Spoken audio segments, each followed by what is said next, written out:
Hola amiguitos, ¿cómo están? Espero que estén bien y que se estén cuidando, lavándose las manos. Y hoy voy a abrir un Funko Pop nuevo. ¡Empecemos! Así se abre un Funko Pop. Enséñalo, ya lo enseñaste en la caja.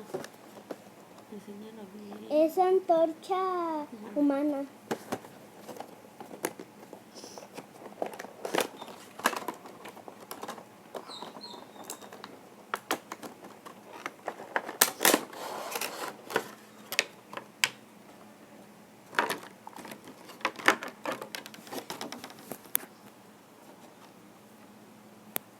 Miren, se puede mover la cabecita.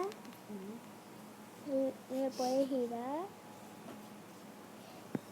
Y pues está muy bonito. Es como color amarilloso transparentoso, dijera. Pero está bonito.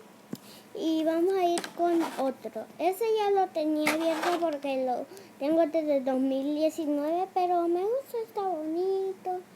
De Gravity Falls y tiene el diario 3 y todo. Está muy bonito. Y también tengo otro que es todavía más viejo, que este es del 2015 por allá. No, 2018. Bueno, como entre 2018 y 2010. Pero está viejo, mira, ya se está como medio despintando, pero bueno, también está bonito.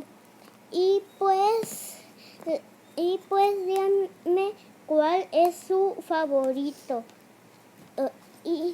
Y denle like y suscríbanse para más videos. Y les mando besototes y hasta la próxima.